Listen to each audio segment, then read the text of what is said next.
guys, today we wanted to touch a subject that is one of the greatest problems with patients of neuropathic conditions. It is the diagnosis.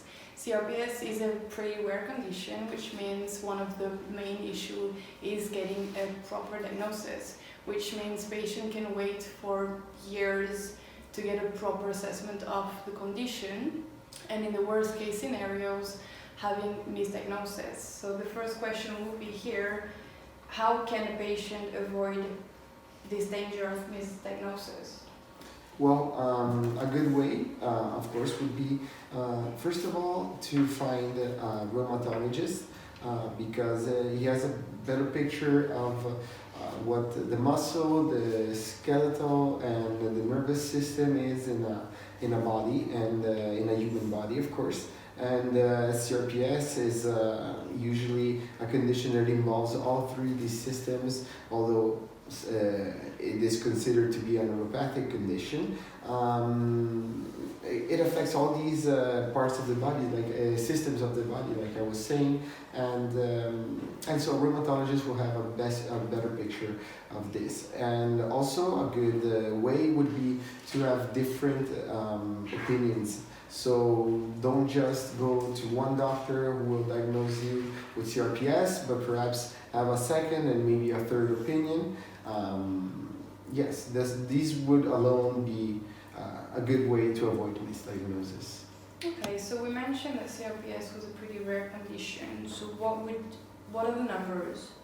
Well, CRPS affects, and these studies date to back in 2016, I think, more or less, and they affect around a population of around 6.28 out of 100,000 people.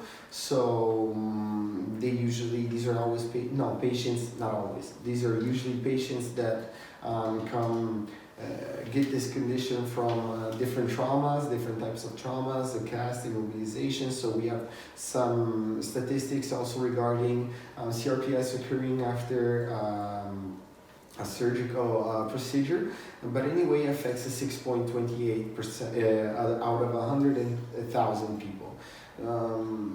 This puts us in a situation in which we can assume that there is overdiagnosis of this condition, as a lot of times it looks like it's a go-to diagnosis when there is a neuropathic pain that is not explained otherwise. So we have, for example, only in America, in the US, we just have only there we have around 200,000, 250,000 patients affected by CRPS, which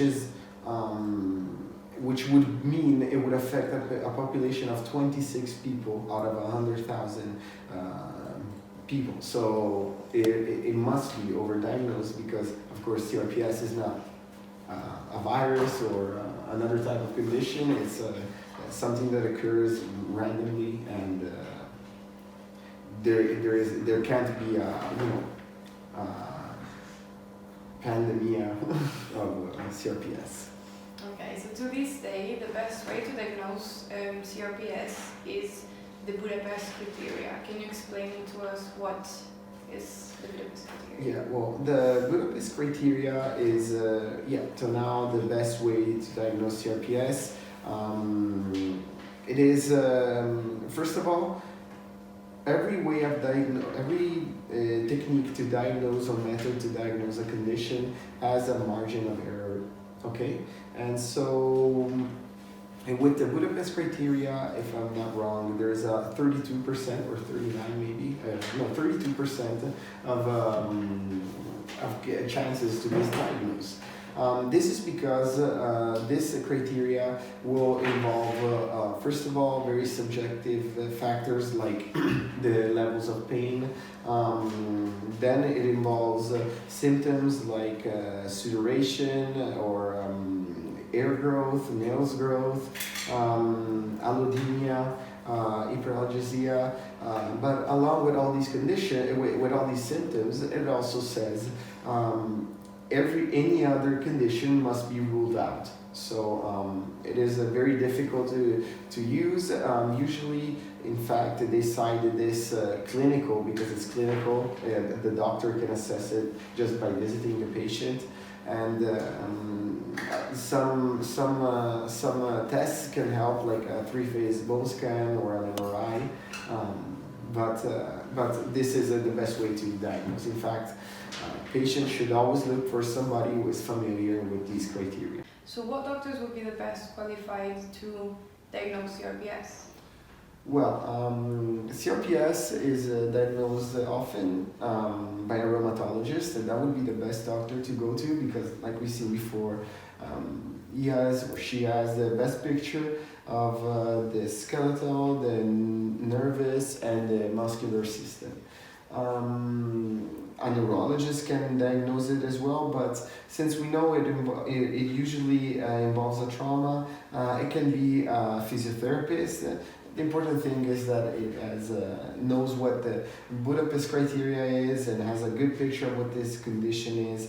And we say a rheumatologist because he will probably know more about any other neuropathy that could affect and have similar symptoms. Usually, this can be misdiagnosed with many other conditions. The important thing for the patient is to be quick, so have a first, second, a third opinion. Once CRPS is confirmed, there is a way to treat it. A patient can live a normal life and be perfectly functional with it. We can control the pain in the beginning to then proceed with the actual treatment and the actual therapy path. The important thing is to start moving and to do it as quick as possible. Okay, what conditions can be misdiagnosed to be CRPS? Well, there are many conditions, like I said before, since it's a neuropathic condition, more or less, they all have very similar symptoms. So what's important is to go back to the origins, what was the triggering event and everything. However, there's arthritis, seronegative arthritis as well. It could be fibromyalgia, it could be an inflammation, or it could be even just we've seen that even high levels of cholesterol can create very similar symptoms. So there are many conditions. Again, different opinions will give the patient the right idea of what to do next. Okay, so that's all for today, guys. If you have any other questions, don't hesitate in contacting us or leaving a comment on the video.